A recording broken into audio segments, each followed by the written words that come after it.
à Dieu. Bonjour, bonjour à tous. Bonjour frère, bonjour mon frère, bonjour ma soeur, bonjour vous qui êtes là pour la première fois. Soyez les bienvenus, sentez-vous à l'aise. Gloire à Dieu. Alléluia. Ce matin encore, par la grâce de Dieu, nous pouvons nous réunir pour le célébrer, ensemble pour le célébrer, et nous allons le faire de tout notre cœur. Vous êtes d'accord avec cela, frères et sœurs? Alléluia. Lorsque nous célébrons Dieu de tout notre cœur, nous sommes disposés pour entendre sa parole. Amen. C'est ça la puissance de la louange et de l'adoration. Ça ouvre nos cœurs et nous pouvons entendre la voix de Dieu. Amen.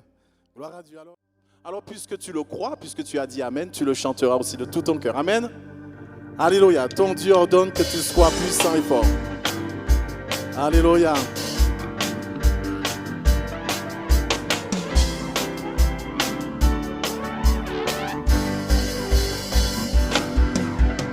Ton Dieu ordonne que tu sois puissant et fort. Ton Dieu te donne autorité. Autorité sur les puissants de la mort. Ton Dieu te donne sa victoire. Ton Dieu ordonne. Ton Dieu ordonne que tu sois puissant et fort. Ton Dieu te donne son onction. Ton Dieu te donne sa force. Le Seigneur est présent. Le Seigneur est présent. Amen. Il s'avance au combat. Son armée est fortifiée. Lance des cris de victoire. Terrassé, restitue ce qu'il a volé. Donne que tu sois puissant et fort. Ton Dieu te donne autorité, autorité, autorité sur les puissants de la mort. Ton Dieu te donne sa victoire. Ton Dieu ordonne. Ton Dieu ordonne que tu sois puissant et fort. Ton Dieu te donne son onction. Ton Dieu te donne sa force. Toute la gloire.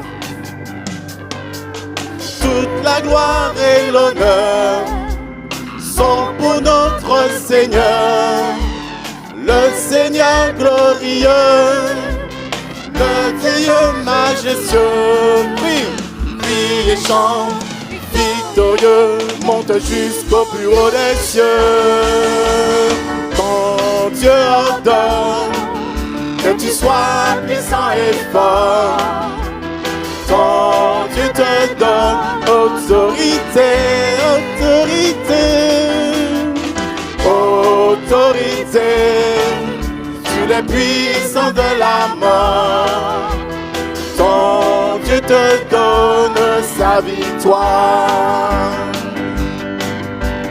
Ton Dieu ordonne que tu sois puissant et fort.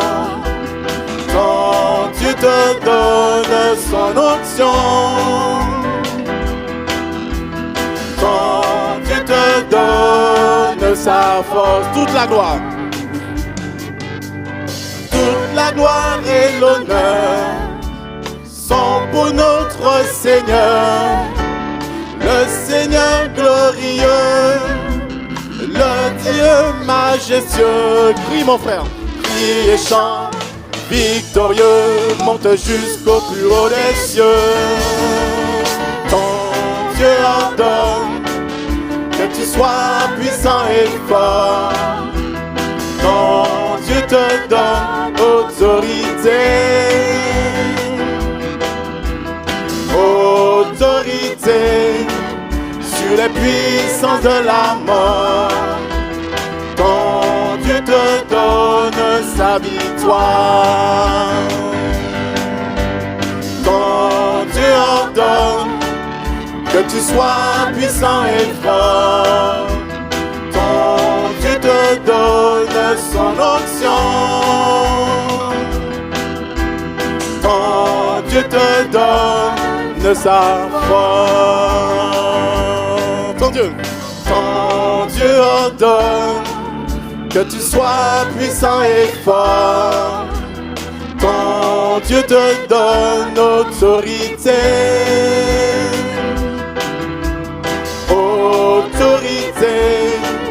Sur les puissances de la mort, quand Dieu te donne sa victoire. Dernière fois. Quand Dieu ordonne que tu sois puissant et fort, quand Dieu te donne son onction. On va terminer. Quand Dieu te donne sa force. Amen. Gloire à Dieu. Alléluia. Alors nous allons encore bénir son nom ce matin. Plus que jamais. Même si la difficulté est là, nous sommes environnés. Les temps sont difficiles depuis quelque temps, mais plus que jamais nous voulons célébrer notre Dieu. Alléluia. Plus que jamais nous voulons le louer. Malgré les circonstances. Et ceux qui pourraient m'attendre, le soir encore, je chanterai mon Dieu. Le jour encore, je le célébrerai. Amen. En tout temps. Alléluia.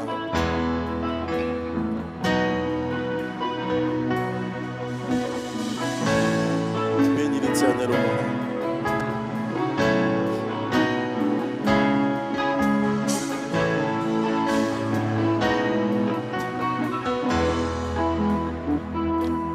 Bénis l'Éternel, ô mon âme, et glorifie son nom. Chante plus que jamais, ô mon âme, je glorifierai ton nom. Voici le roi. Voici l'aurore, le jour se lève, tout à nouveau je veux chanter malgré les circonstances et ce qui pourrait m'attendre. Le soir encore je te chanterai. Oui, bénis l'Éternel, ô mon âme, et glorifie son nom.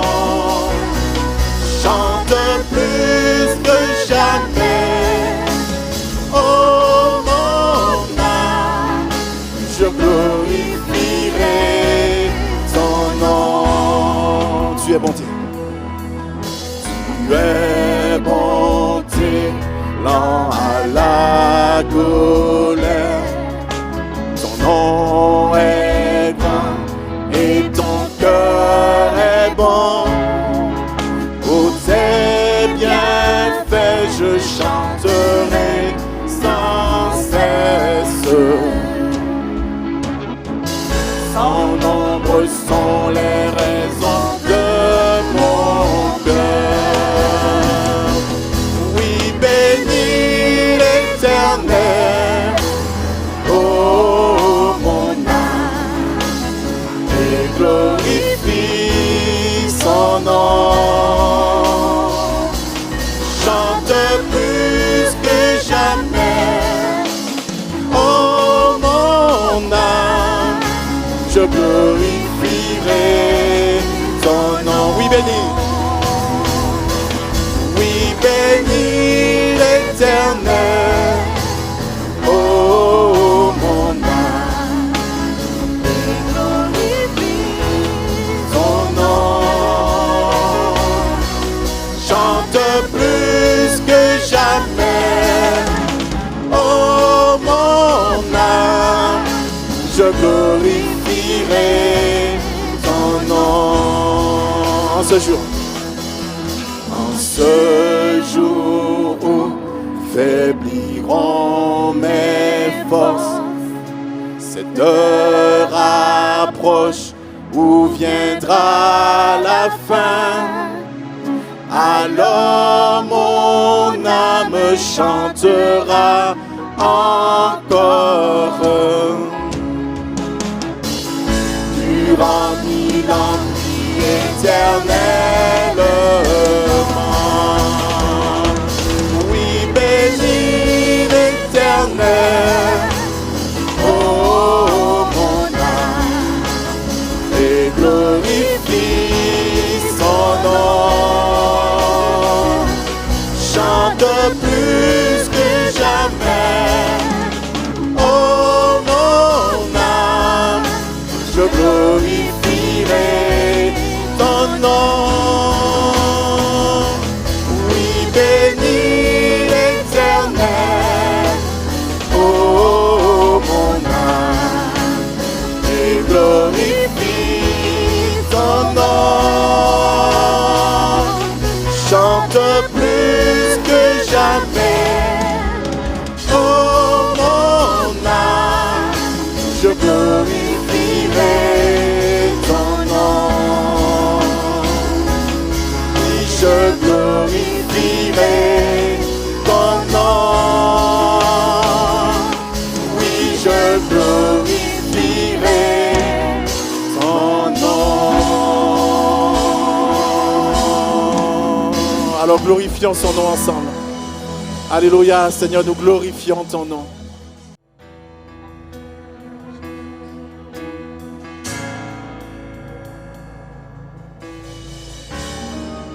Le chant terminé, le rideau retombe, je viens simplement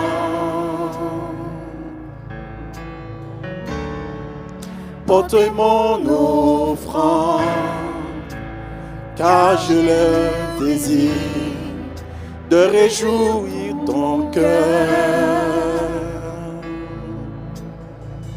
J'apporte plus qu'un beau chant, chanter ne suffit pas pour répondre à ton appel. Les apparences sont trompeuses, tu vois bien au-delà. Oh Dieu, tu sondes mon cœur. Je reviens au cœur de la louange. Tout est centré sur toi, centré sur toi, Jésus. Oui, je renonce à tous mes faux semblants. Tout centré sur toi, centré sur toi, Jésus. Voix d'éternité.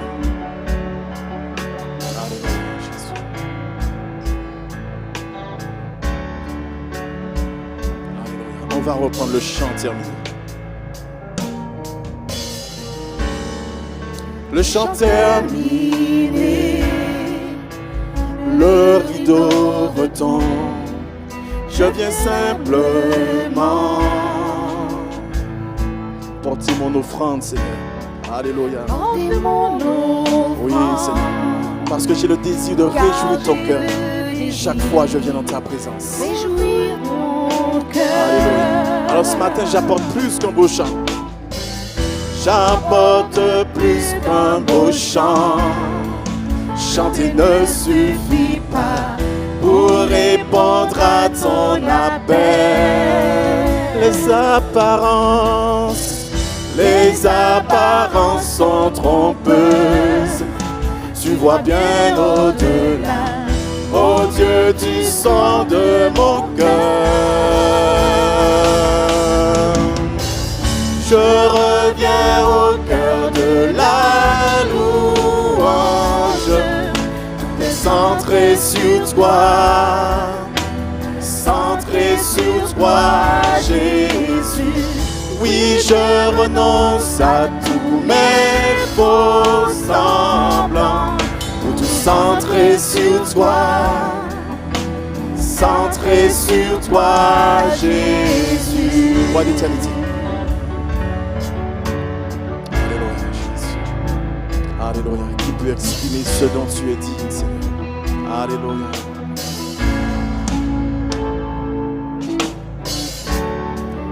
Roi d'éternité, qui peut exprimer ce dont tu es digne, bien que faible et pauvre, bien que faible et pauvre, je te donne tout, prends toute ma vie. J'apporte plus qu'un beau chant, chanter ne suffit pas pour répondre à ton appel. Les apparences sont trompeuses, tu vois non au-delà. Oh Dieu, tu sondes mon cœur. Je reviens au cœur de la louange, tout centré sur toi, centré sur toi, Jésus. Oui, je renonce à tous mes faux semblants, pour tout centrer sur toi, centré sur toi, Jésus. Je reviens au cœur de la louange, tout est centré sur toi, centré sur toi, Jésus. Oui, je renonce à tous mes faux semblants, tout est centré sur toi, centré sur toi, Jésus. Je reviens au cœur de la louange, tout est centré sur toi, centré sur toi, Jésus. Oui, je renonce à tous mes faux semblants, tout est centré sur toi, centré sur toi, Jésus.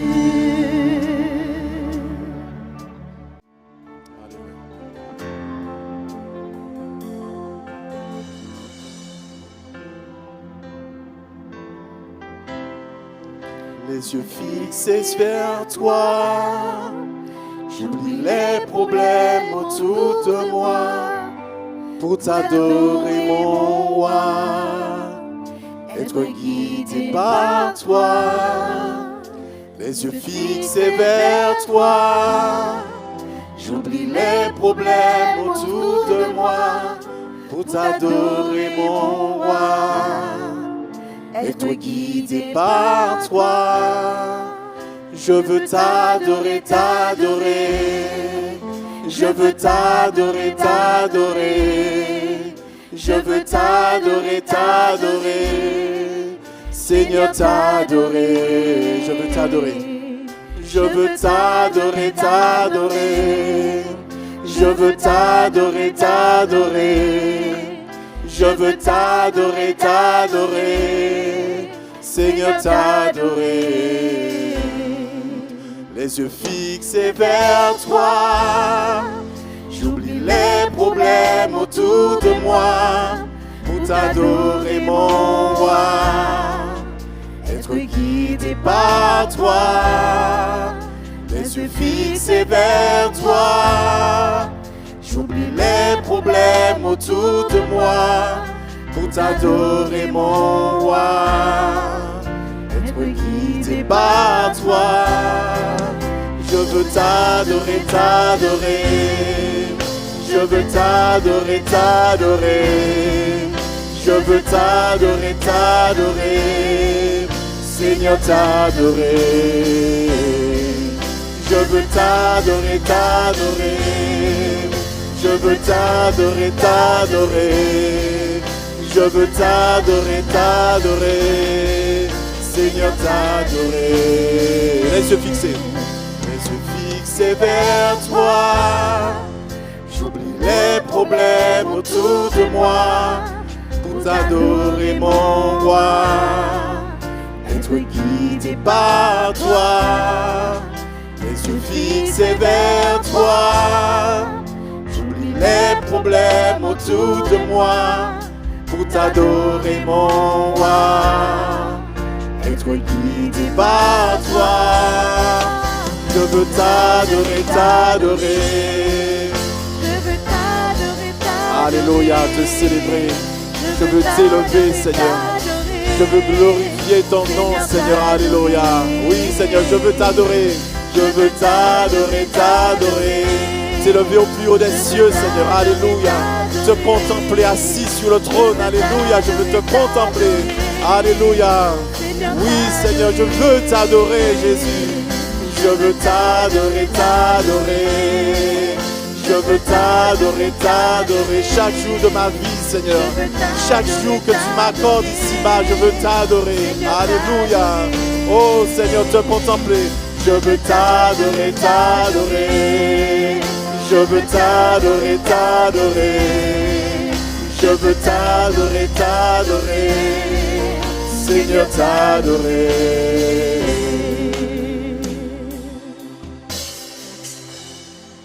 Puisque nous sommes là devant son trône. Alléluia. Contemplons-le ensemble. Adorons-le ensemble. Alléluia. Seigneur, je t'adore. Alléluia.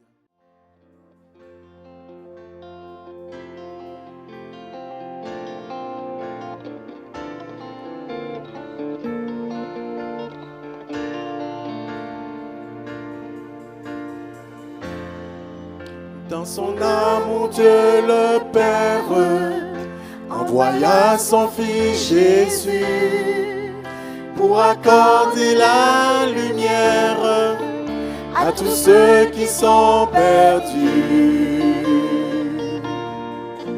Il descendit sur la terre, mais les hommes l'ont rejeté. Ils l'ont cloué au calvaire, mais Christ est ressuscité. Christ est roi, Christ est roi, Christ est roi, des rois. Christ est roi, Christ est roi, Christ est roi, des rois. Les croyants de tous les âges portent son nom sur leur cœur. Dans l'épreuve, ils gardent courage, car le Dieu est un sauveur. Ils vont par toute la terre annoncer le Fils béni, fiers de porter leur bannière. Sur la terre, il est écrit: Christ est roi, Christ est roi, Christ est roi, est roi, Christ est roi, Christ est roi,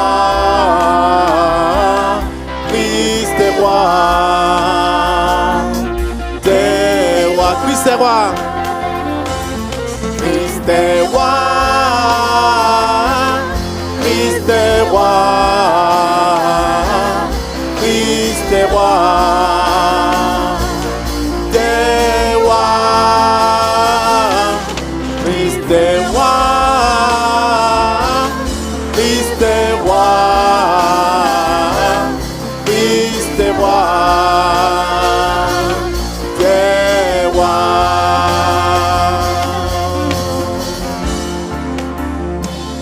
Alléluia. Un jour, les chrétiens du monde seront rassemblés par lui.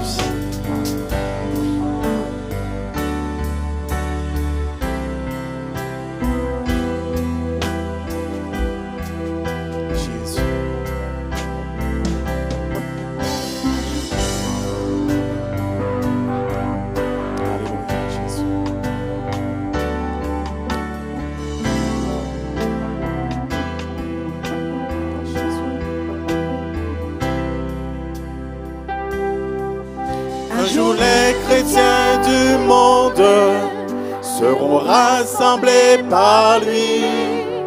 Ils sortiront de leur tombe, car en lui ils ont la vie.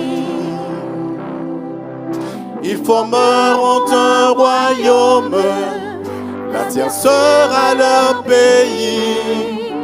Leur hymne sera un psaume à la gloire du Messie. Christ est roi, Christ est roi, Christ est roi, est roi, Christ est roi, Christ est roi, Christ est roi. Un jour les chrétiens du monde, un jour les chrétiens du monde seront rassemblés par lui. Ils sortiront de leur tombe, car en lui ils ont la vie. Ils formeront un royaume, la terre sera leur pays. Leur hymne sera un psaume à la gloire du Messie. Christ est roi, Christ est roi, Christ est roi, est roi, Christ est roi, Christ est roi.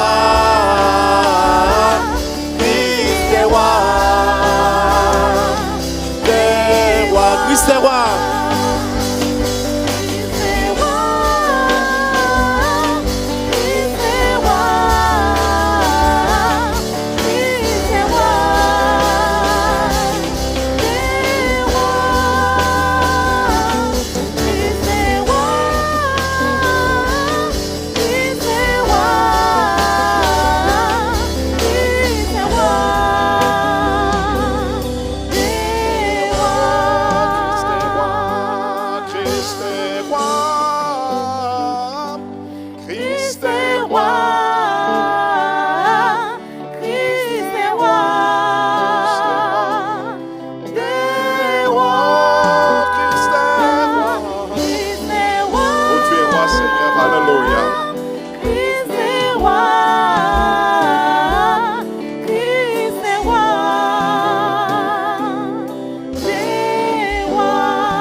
Dire bien fort le Seigneur.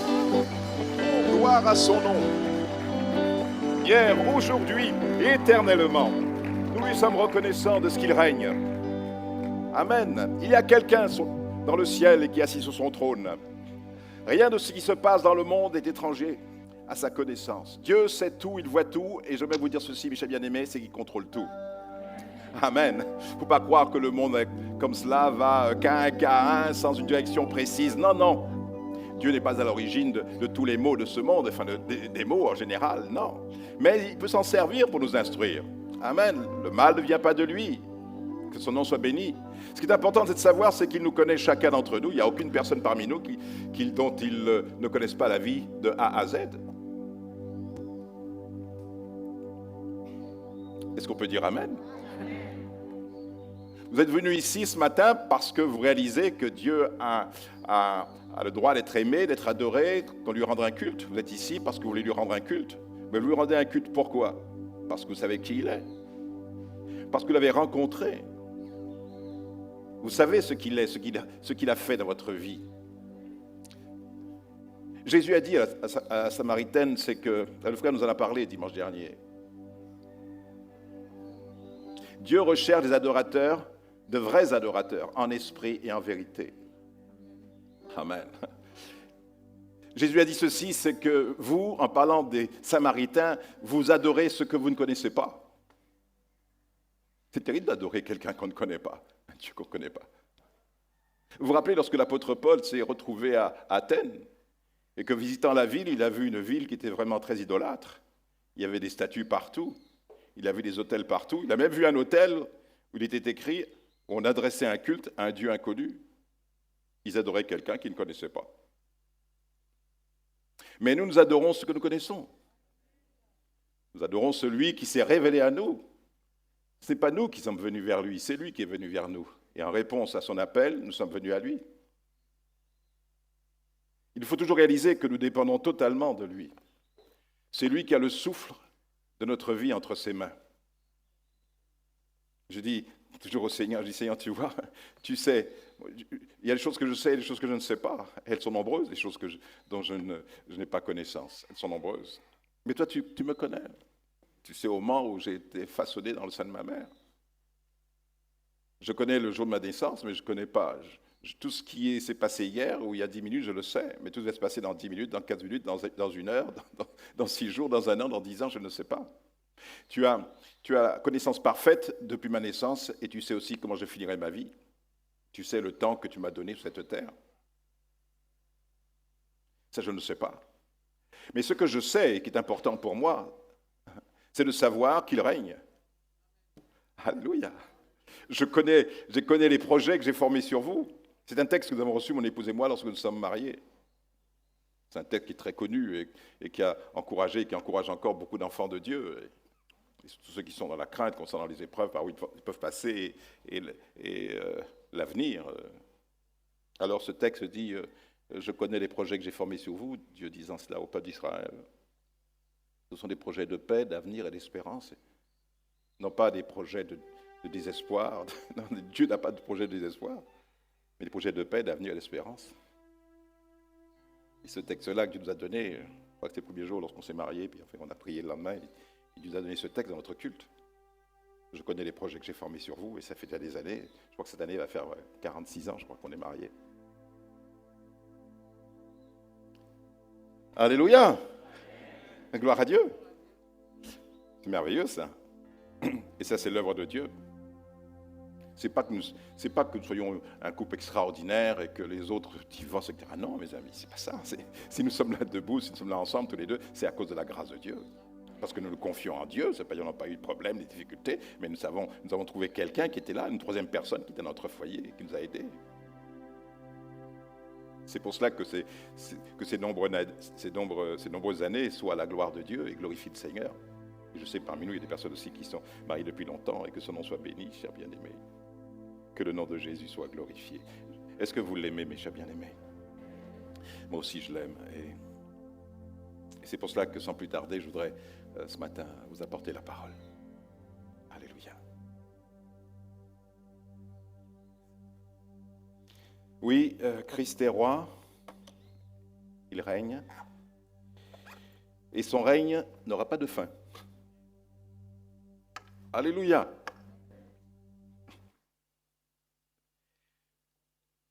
Que le Seigneur soit vraiment glorifié. Notre texte, si vous voulez bien, se trouve, lire avec moi en tout cas si vous voulez bien, se trouve dans le premier livre des rois, au chapitre 17.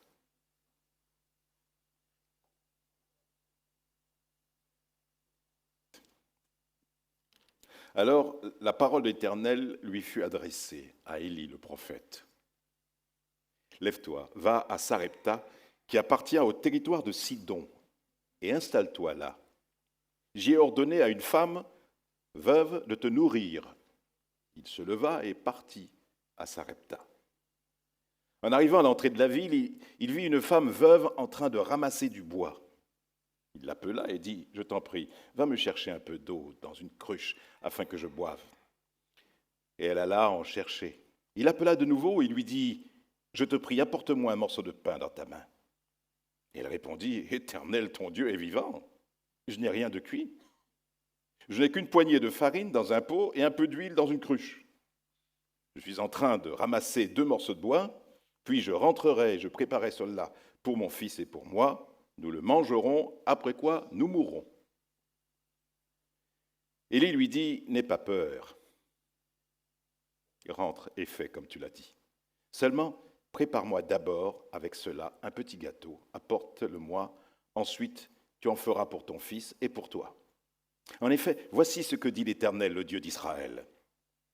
La farine qui est dans le pot ne manquera pas, et l'huile qui est dans la cruche ne diminuera pas, jusqu'au jour où l'Éternel fera tomber de la pluie sur le pays. » Elle partit et se conforma à la parole d'Élie.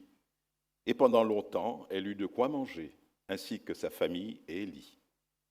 La farine qui était dans le pot ne manqua pas, et l'huile qui était dans la cruche ne diminua pas, conformément à la parole que l'Éternel avait prononcée par l'intermédiaire d'Élie. Il est écrit. Alléluia. Vous vous rappelez ce message que nous avons apporté il y a 15 jours. La parole de Dieu s'accomplit. Elle déploie toute sa puissance, toute sa vitalité, toute sa force dans le cœur de celui qui croit. Elle accomplit ce qu'elle proclame. Heureuse, heureuse celle qui était pauvre, seule, attendant la mort. Heureuse cette femme qui a cru et qui a pu survivre au sein de la famine. Voyez-vous, ce texte fait parmi d'autres textes où Dieu nous parle de sa puissance, et surtout dans ce passage, nous voyons l'un des nombreux miracles qu'Élie le prophète a accomplis. Je crois que Dieu n'a pas changé. Il est toujours le même. Alléluia. Il est capable de faire ce qu'il a toujours fait. Qui va l'empêcher de faire? Et quelqu'un qui a une force, une puissance, une capacité, qui pourrait monter au ciel et dire « Seigneur, voilà, on t'attache, on te bâillonne, on te lie les mains et on t'empêche d'agir, on t'empêche de gouverner, on t'empêche de... » Non, non, personne, absolument personne. Dans le contexte de cette histoire, pour savoir exactement pourquoi il y avait cette famine, parce qu'Akab, le roi d'Israël, était un roi idolâtre, et qui a conduit le peuple dans l'idolâtrie en servant Baal et le dieu Astarté, en détournant le peuple de Dieu. Ils ont une très grande stabilité, ceux qui détournent d'autres, détournent de Dieu, ceux qui croient en lui ou ceux qui veulent croire, et conduire dans l'égarement. Ça, c'est l'œuvre du diable. Et la Bible nous dit qu'à la fin des temps, ce sera vraiment l'œuvre de Satan, de créer la séduction pour séduire le peuple de Dieu et l'entraîner dans l'égarement pour adorer les idoles. Certes, non plus des Baals, des Astartés, mais tout ce qui représente aujourd'hui. Le prophète Élie va lui annoncer à ce roi le jugement de Dieu. Il dira ceci dans un autre passage. « Il n'y aura cette année, ces années-ci, ni rosée, ni pluie, sinon à ma parole. » Et voilà. C'est dit, empaqueté et livré. Il y aura cette année-ci, ni rosée, ni pluie, sinon à ma parole. Et bien sûr, ça ne plaît pas trop au roi, mais Dieu veille le fait que sa parole a été annoncée. Il sait très bien que les efforts vont être faits pour essayer de museler ou d'arrêter ou de tuer même son prophète. C'est pour ça que Dieu va l'envoyer d'abord se cacher à l'est du Jourdain, près du torrent de Kérit, dans ses gorges, près du torrent de Kérit, où il va être nourri par des corbeaux. C'est le torrent de Kérit, en Galaad, où Dieu fera ce miracle chaque jour, matin et soir. Élie recevait par un corbeau du pain et de la viande. Rien n'est étonnant de la part de Dieu. Il sait faire survivre au sein de la famine ceux qu'il garde, ceux qui croient en lui, ses enfants. Et au sein de cette pandémie, Dieu sait garder ses enfants. Amen. Il sait faire la différence entre ceux qui le servent et ceux qui ne le servent pas. Il sait faire la différence entre le païen et le croyant, entre le méchant et le bon. Et il sait veiller sur ceux qu'il a décidé de garder, de soutenir jusqu'à ce qu'ils viennent, car il ne nous a pas sauvés pour nous lâcher en chemin. Il ne nous a pas amenés, il ne nous a pas fait connaître la rédemption pour ensuite nous laisser tomber lorsque les difficultés sont là. Non, il a dit, et c'est ce que je disais ce matin d'ailleurs, il a dit ceci, c'est ce que je dis à ma sœur aussi, ma sœur qui, cette semaine, je l'ai appelée, elle m'a appelé, elle avait de la tension et tout, et ma sœur, elle a 89 ans, hein. Elle a 80 ans, elle a bon œil, bon pied, c'est un peu, ça pesait maintenant, mais elle a bon œil quand même. Et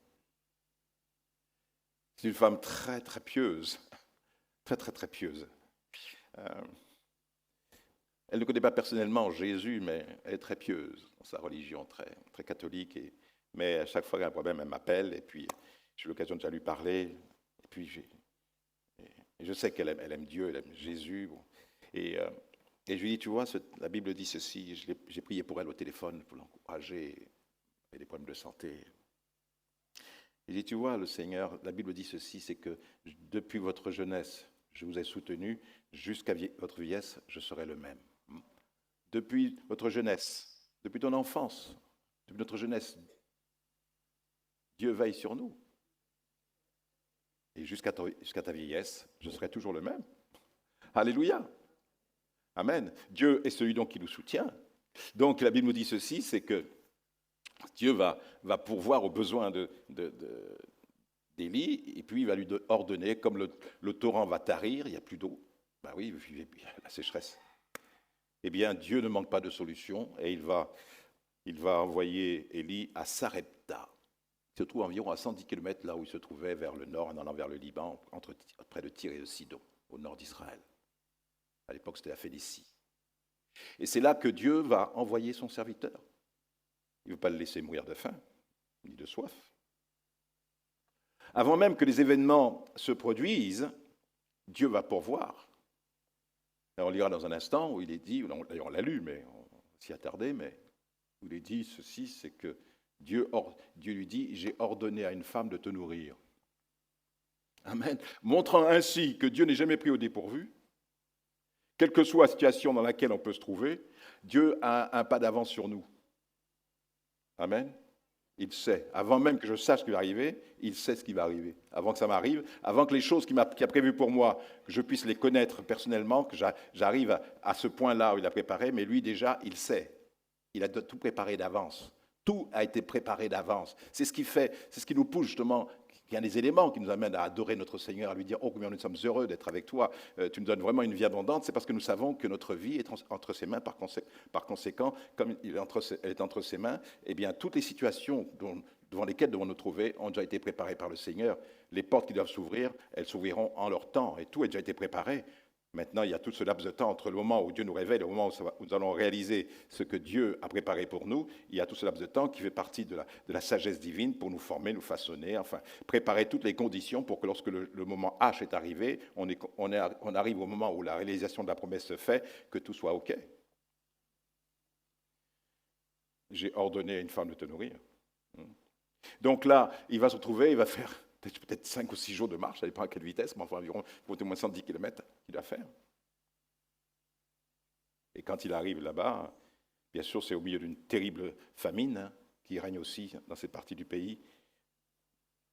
Et Dieu dit ceci, donc il arrive dans ce pays. Et enfin, je voudrais simplement déjà vous donner, pour que vous puissiez avoir déjà une idée du message, la pensée du message. Le titre de message, c'est, j'ai beaucoup hésité entre deux, Dieu peut faire beaucoup avec notre peu, mais aussi, et c'est surtout la pensée principale, l'autre aussi, on va la développer automatiquement, mais c'est que Dieu, il faut donner à Dieu son dernier pain.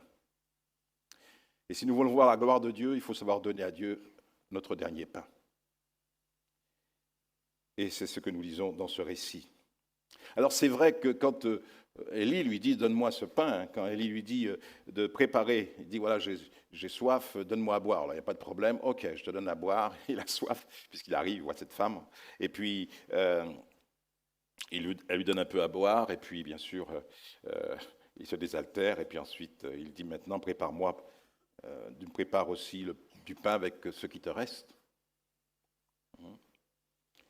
Et c'est pour ça qu'il lui dit de préparer donc du pain avec le reste de cette farine, qu'elle s'apprêtait à faire pour ce dernier pain, pour elle-même et pour son fils. Après, elle n'a plus rien. Alors c'est vrai qu'on se sent un peu, je crois, d'être comme moi, je suis un petit peu mal à l'aise, si quelqu'un qui ne lui reste plus que ça, qui ne lui reste plus que ce petit morceau de pain, enfin en tout cas il reste cette huile et cette farine, pour pouvoir faire son dernier pain, qu'on lui demande, eh bien écoute, avant de faire pour toi, tu le fais pour moi.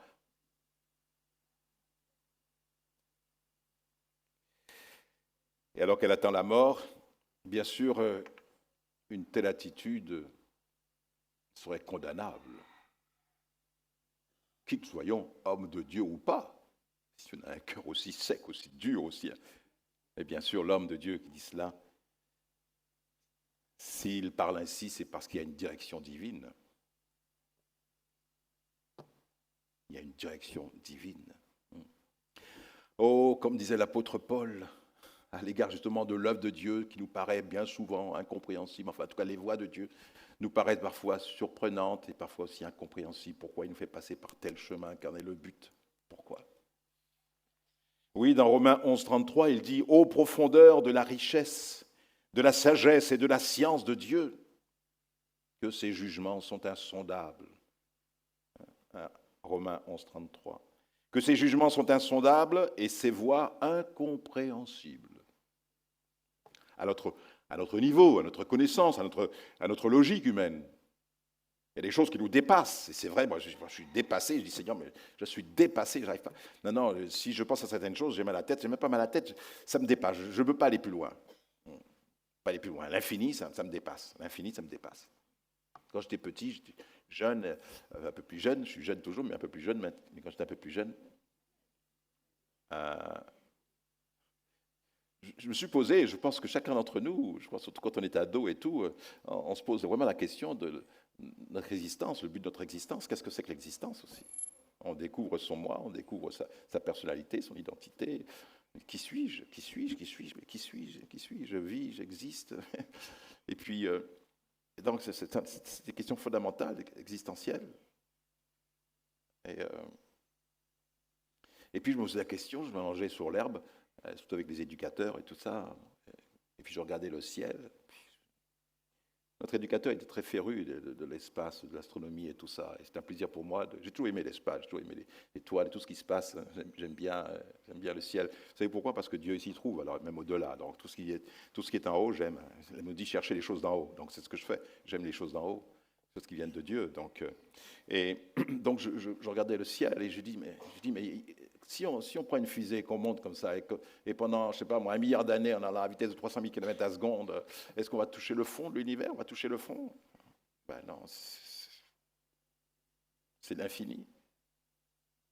L'infini. Je ne sais pas ce que c'est que l'infini. L'infini, c'est ce qui n'est pas fini. Fini, c'est pas fini. Et on a beau aller, on ne touche pas debout. Ça me dépasse. Peut-être vous comprenez, mais je pense que chacun d'entre nous, là, notre cerveau ne peut pas aller plus loin. Là, on est bloqué, là.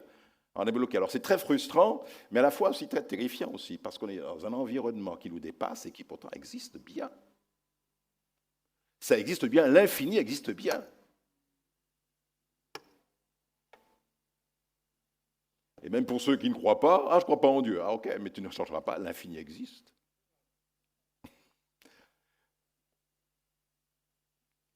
Je ne vais pas plus loin parce que déjà, ça me dépasse.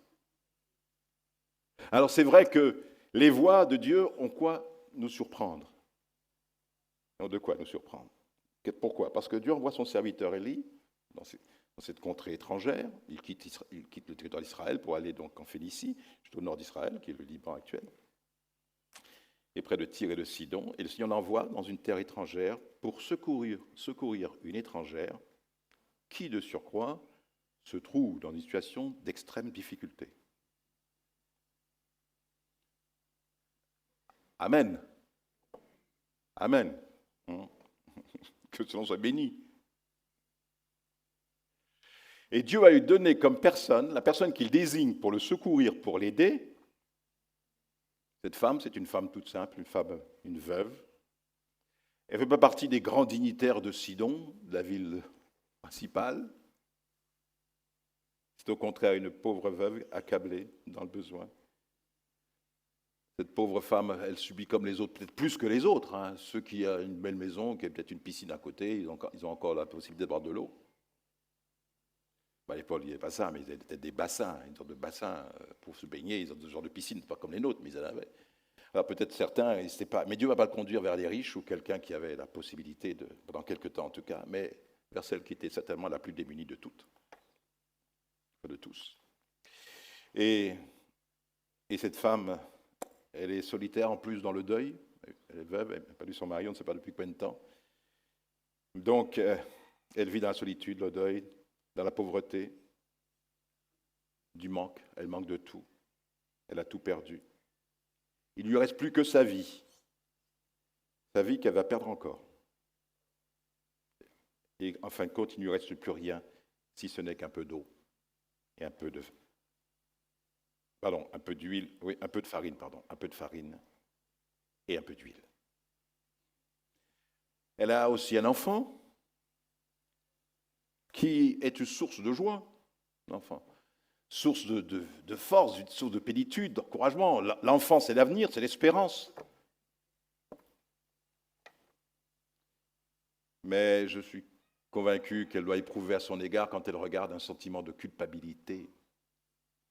Parce que cet enfant, elle doit en prendre soin, donner la vie, puisqu'elle ne peut pas l'empêcher, parce qu'elle ne peut pas le nourrir. Elle ne peut pas le nourrir. Donc elle se sent comme coupable de ne pas pouvoir, en tant que mère, protéger son enfant et lui permettre de vivre. Il ne lui reste plus qu'un peu d'huile et un peu de farine. Et cet enfant, elle le voit tout le temps, elle va le voir aussi mourir, dépérir. Donc elle se sent comme coupable de ne pas pouvoir aider son enfant. Qu'elle en subisse, elle, les conséquences de la famine, ok, mais au moins pas son enfant. Et qu'est-ce qu'elle peut faire? Si ce n'est que le partager, je suis persuadé que elle allait donner tout le morceau à son enfant, de ce qu'elle allait préparer. D'ailleurs, même, la seule perspective qu'elle voit pour son enfant, c'est la mort. C'est terrible, ça. Et parfois, nous sommes un peu ainsi aussi. Nous n'avons pas de perspective, je ne vois pas de solution. Je ne vois pas. Où est Dieu? Comment peut-il m'aider? Je ne vois aucune solution. Ma perspective, je n'en ai même pas, si ce n'est que la mort. Et d'ailleurs, quant à l'enfant, l'enfant ne parle pas, il ne dit rien. Il ne fait rien, il ne dit rien. Il est déjà comme mort. Décidément, cette femme, elle manque de tout. Et partout. Alors,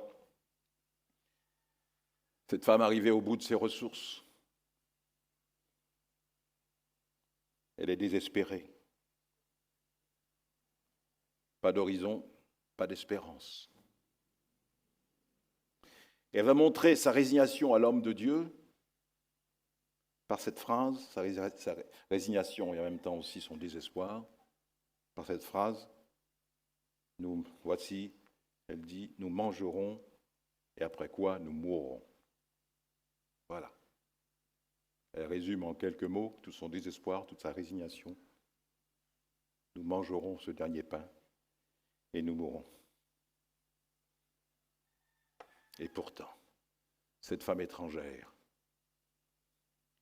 c'est-à-dire moins que rien dans le contexte biblique de l'époque, par rapport aux Juifs, puisqu'elle n'était pas juive, et qu'on se les étrangers comme rien, et surtout en plus les païennes, eh bien, Dieu a choisi pour nourrir le prophète et le sauver de la famine, cette femme. En fin de compte, Dieu a fait une pierre deux coups. En plus, c'est l'expression, faire une pierre deux coups. Il va prendre soin de son prophète et répondre à une situation alarmante, critique, grave pour cette femme.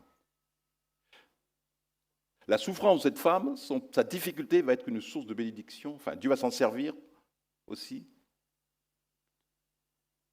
pour que l'homme de Dieu puisse lui-même qu'il puisse voir la puissance de Dieu, qu'il puisse voir un miracle de Dieu, l'intervention de Dieu, comme lui il l'avait connu. Mais Dieu a montré aussi comment Dieu est capable, et Dieu veut aussi, puisque pour lui, il n'y a pas d'acception de personne, que l'on soit juif ou non juif, qu'on soit chrétien ou pas chrétien. Le soleil brille pour tout le monde et la pluie tombe aussi pour tout le monde. Dieu, il est dit que Dieu fait tomber la pluie sur les bons comme sur les méchants. Et montrant, surtout à l'époque où Israël a été bien que l'Israël, le peuple, se détournait de Dieu, mais ils voulaient garder leur Dieu pour eux-mêmes, et c'était vraiment scandaleux si Dieu allait bénir quelqu'un d'autre, un étranger. D'ailleurs, Jésus en fera même la remarque, puisqu'il parlera même de cette femme.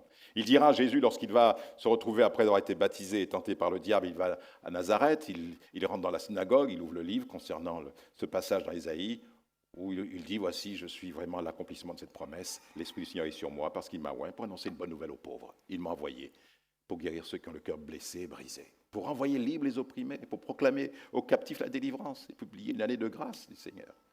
Et il dit, voilà, il ferme le livre et il dit, voici, cette parole est accomplie maintenant. Aujourd'hui, cette parole s'est accomplie. Oh, cette prophétie dite il y a près de 500 ans, 400 ans, eh bien, ou même un peu plus, je crois, c'est accompli. Et les gens disent, ah, mais non, c'est quoi ça? Pour qui il se prend, lui, on le connaît bien, ce Jésus de Nazareth. On connaît bien son père, on connaît sa mère, on connaît ses frères, et on connaît ses sœurs. Qu'est-ce qu'il vient nous raconter, là? Et Jésus leur fera la leçon qu'un prophète n'est que méprisé, il n'est jamais bien reçu dans sa propre maison. Et il dit, regardez, hein, au temps d'Élie, quand il y avait la famine, pour qui Dieu a-t-il fait un miracle? Eh bien, pour une étrangère, pour cette femme qui n'était pas juive. La grâce de Dieu s'est étendue sur une païenne. Et même, rappelez-vous aussi Naaman, le général syrien, comment lui, ce général lépreux, est allé en Israël. Et Jésus dira, en Israël, il y avait beaucoup de personnes veuves et personnes souffrantes, et beaucoup de gens qui étaient lépreux. Mais le Dieu n'a envoyé aucun prophète vers ces personnes-là, mais vers cette femme étrangère ou encore vers ce général syrien étranger. Dieu enverra sa parole et le guérira à travers le prophète Élisée. Quelle leçon! Quelle leçon! Lorsqu'un malheureux crie, Dieu l'entend, quel que soit le lieu où il se trouve, quelle que soit son origine ethnique ou autre. Nous n'allons pas l'enfermer, nous n'allons pas le briser, l'enfermer, le mettre dans une boîte, là, il doit bénir simplement qu'au niveau de notre assemblée et nulle part ailleurs. Non, il bénit même ceux qui ne connaissent pas Dieu. Sa miséricorde s'étend sur les bons comme sur les méchants. Je parle de sa générosité, sa bonté en tant que Dieu est créateur. Maintenant, concernant le salut, c'est une chose importante, c'est autre chose, mais là aussi Dieu, et c'est notre responsabilité à nous, de répandre la bonne nouvelle pour que Dieu puisse permettre que ces gens soient sauvés, le connaissent de manière plus intime, plus réelle pour le salut de leur âme. Donc c'est à travers elle, à travers cette femme que Dieu a montré sa puissance. Et c'est à elle, à cette femme dont je viens de décrire un instant, qu'il sera demandé de pourvoir aux besoins du prophète en lui demandant le sacrifice suprême. Lui donner son dernier pain. Ce qui signifie, en cette circonstance, donner sa vie. Donner sa vie. C'est le dernier pain, après quoi nous mourrons. Il n'y aura plus rien. Donc ce que tu veux, c'est ma vie. De donner ma vie et celle de mon fils. Car, maintenant, symboliquement, c'est vrai, dans ces circonstances, c'est vraiment littéral, hein. C'est que le pain, la valeur du pain, le symbole du pain, c'est quoi? C'est la vie. C'est de faire vivre. La valeur fondamentale du pain, c'est de faire vivre. Tu gagneras ton pain, la sueur de ton front. L'homme ne vivra pas de pain seulement, mais de toute parole qui sort de la bouche de Dieu. Donc le pain, c'est la vie. Donner son pain, c'est donner sa vie. Jésus n'a-t-il pas dit « Je suis le pain de vie ». Et qu'en sera-t-il pour lui? Eh bien, le moment venu, il fera le sacrifice suprême. Il lui sera demandé le sacrifice suprême. Il lui sera demandé aussi de donner son pain, son dernier pain. Et on a demandé à Jésus, le Père a demandé à Jésus son dernier pain. Ma vie, eh bien, on ne la prend pas, mais je la donne. Dieu m'a demandé, mon Père m'a demandé de donner ma vie pour vous. Je la donne, je donne mon dernier pain, puisqu'il est le pain de vie. Alors cette femme, sera-t-elle capable de donner sa vie, de donner son dernier pain? D'ailleurs, comme j'ai dit tout à l'heure, pour répondre à cette question, nous allons voir la sagesse divine d'ailleurs, c'est le choix divin. J'ai ordonné à une veuve de te nourrir. Est-ce qu'elle était consciente? Vous vous rendez compte, Dieu dit ceci, j'ai ordonné à une veuve de te nourrir. Est-ce qu'elle était au courant? Est-ce qu'elle était au courant du projet divin pour elle? Ben non, elle n'était pas au courant. D'autant plus, qui plus est, elle est une païenne. Elle est hors du territoire d'Israël. Mais quand même, puisqu'elle est à la frontière, elle connaît le Dieu d'Israël. Enfin, elle a entendu parler du Dieu d'Israël. Et elle a su quand même, dans cette circonstance, reconnaître cet homme qui lui parle comme l'homme de Dieu, comme un prophète. C'est pour ça qu'elle dit ton Dieu. Elle ne parle pas de son Dieu, parce que l'Éternel n'était pas son Dieu, mais ton Dieu, dira-t-elle. Elle dit dans ce passage. ton Dieu est vivant, il dit. Il faut que je trouve le passage, mais enfin, on va trop s'y attarder, mais c'est ce qu'elle parle de son Dieu. Voilà, elle dit, voilà, elle répondit au verset 12, « L'Éternel, ton Dieu, est vivant. » L'Éternel, ton Dieu, c'est pas son Dieu à elle, mais c'est ton Dieu est vivant. Mais elle croit dans ce Dieu, elle croit dans ton Dieu qui est vivant. Alors, ton Dieu est vivant, je n'ai rien cuit, je n'ai rien de cuit. En plus, il ne me reste que ces petits morceaux, qu'un peu d'huile, un peu de farine, et ensuite c'est fini pour moi et pour mon fils. Donc elle ne sait pas que du haut du ciel, tout à l'heure nous avons chanté, donc le frère a chanté Christ est roi, Dieu règne, et il est capable de pouvoir, sans que la personne s'en doute elle-même, de pouvoir se servir d'une personne qui se trouve vraiment dans une profonde désolation, dans une profonde difficulté, pour la bénir et que cette bénédiction aussi jaillisse sur les autres, sur quelqu'un d'autre. Ma souffrance peut être une source de bénédiction pour quelqu'un d'autre. Ma souffrance et la force et le courage que Dieu me donne en tant même tant que chrétien, permettra à l'autre d'être béni. C'est pour ça que même dans nos souffrances, dans nos problèmes physiques ou autres, ou spirituels, ou financiers, ou je ne sais, bien sûr, je ne parle pas des problèmes qu'on a créés nous-mêmes, mais je parle des accidents de la vie, je parle de tout ce qui peut nous arriver en tant que croyants, en tant que chrétiens. Et Dieu peut le permettre, Dieu peut s'en servir pour être une bénédiction pour quelqu'un d'autre. Est-ce que vous comprenez cela? Donc, elle n'était pas au courant de ça. Elle dit, ouais, puis, oh, quel malheur, quel malheur. Qu'est-ce qui m'est arrivé?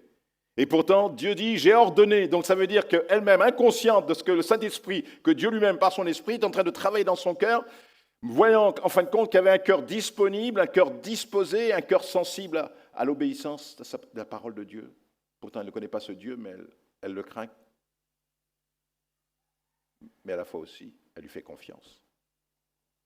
Et Dieu a vu ces bonnes dispositions de cœur qui lui permettent de faire d'elle un instrument béni entre ses mains, une source de bénédiction pour quelqu'un d'autre. Sa souffrance, sa peine va devenir une source de bénédiction pour quelqu'un d'autre, et notamment pour le prophète.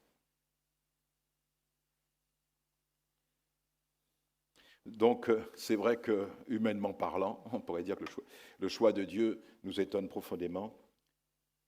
Il se servira de la personne la plus démunie pour pourvoir aux besoins de son serviteur. Dieu ne se trompe jamais. L'homme regarde à ce qui frappe les regards, les yeux, mais Dieu regarde au cœur. Les gens verront en toi qu'une méprisable personne, quelqu'un de rien. Peut-être toi-même te considères comme pas grand-chose. Peut-être que tu as une image de toi qui est totalement négative parce que tu connais tes limites. Tu sais, tu connais tes difficultés de compréhension, tes difficultés peut-être à faire comprendre, à t'exprimer, à faire comprendre ce que tu ressens, tellement peut-être complexé, gêné. Peut-être que tu ne parles pas très bien français, ou alors tu n'as pas pu faire des études, et peut-être tu ne sais pas trop bien lire, ou alors, bon, tu n'as pas pu trouver un travail. Donc, il y a des personnes comme ça. Je viens te dire ceci, mon frère, ma soeur, ce n'est pas ta faute. Hein. Ne te culpabilise pas parce que tu es pauvre.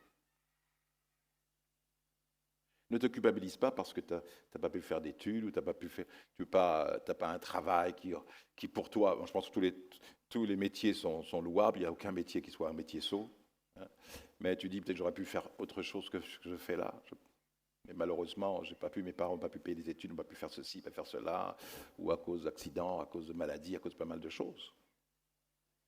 Et ça jette un regard sur toi-même, tu te jettes un regard sur toi-même qui est un regard vraiment très négatif et qui t'amène à replier sur toi-même et qui t'amène à perdre toute confiance en toi et tu as peur même du regard des autres, tu as peur des autres, tu as peur de te retrouver avec d'autres personnes ou de t'exprimer, alors tu restes dans ton coin où tu évites de parler, tu es assez renfermé. Et tu te dis, moi je ne suis pas une personne intéressante, je ne suis pas une personne influençable. Ça, c'est le regard que tu peux avoir toi-même, de toi-même, et le regard que les autres peuvent avoir aussi de toi. Parce que le regard que les autres ont de toi, c'est la manière dont toi tu te regardes. Souvent aussi, les gens ont un regard sur nous, et le regard qu'ils ont sur nous, souvent, est puisé dans le regard qu'ils ont de nous-mêmes. Si je me considère comme quelqu'un de insignifiant, quelqu'un qui pas très instruit, quelqu'un qui vous ne pas la peine de rencontrer, de parler, parce que peut-être une personne que je ne suis pas intéressante, eh bien, je vais manifester dans mon corps, de ma façon d'être, mon complexe, tout ce que je suis. Et les gens vont réagir par rapport à ce que je leur montre. Mais si dans mes souffrances, dans mes peines, ou dans mes épreuves, ou je suis une personne, pas parce que je n'ai pas eu la chance de vivre, d'avoir vécu dans une famille où je pouvais faire des études, ou une famille où je pouvais avoir de l'argent, une famille où j'étais choyé, mais j'ai vécu seul, je n'ai pas connu mon père, ou ni ma mère, ni mes frères, ni mes sœurs, où j'étais orphelin, etc. J'étais déplacé, etc. Mais ça, tu n'es pas responsable de ça. Mais est-ce que ça veut dire que ta vie sera une vie mise à l'écart totalement des autres et que toi, tu es une race à part, comme s'il y a plusieurs races? Il n'y a que deux races, c'est la race humaine, de toute façon. Mais je veux dire que peut-être tu vas te sentir comme faisant partie d'une autre société. Et toi-même, tu te mets dans cette société-là, de pauvres gens, de gens misérables. Tu as dû fuir ton pays, à cause de cette circonstance, arriver ici, c'est difficile, et c'est vrai. Mais ça n'enlève rien à la valeur de ta personne. Ça n'enlève rien à ta valeur. Et tu as une valeur aux yeux de Dieu. Et ce qui est important, c'est de te voir comme Dieu te voit. Et non pas comme toi tu te vois. Et non plus de ne pas te laisser influencer par la manière dont les autres te voient. Parce que l'homme regarde ce qui frappe les yeux, mais Dieu regarde au cœur, lui. Et Dieu voit la capacité, Dieu voit les trésors qui sont en toi. D'ailleurs, il dit ceci, dans la parole de Dieu, c'est que Dieu a fait des pauvres, des hommes, des femmes riches dans la foi. Souvent, les pauvres sont les gens riches dans la foi. Des fois, on se pose la question, mais pourquoi il y a... je crois que c'est souvent les missionnaires qui se posent la question, enfin, qui ont vu cela. Moi, je connais des missionnaires, ils sont allés dans certains pays, notamment en Afrique. Et là, ils ont laissé leur église en métropole, ils sont en Afrique, et puis ils ont prêché l'évangile. Ils prêchent le même évangile dans leur ville, dans leur église, qu'ils vont prêcher dans...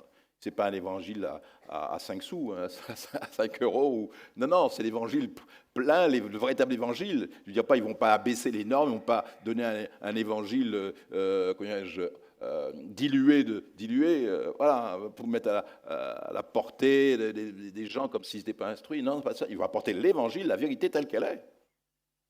Bien sûr, dans leur langage, en apprenant la langue, etc. Mais ils vont apporter l'évangile dans son intégralité.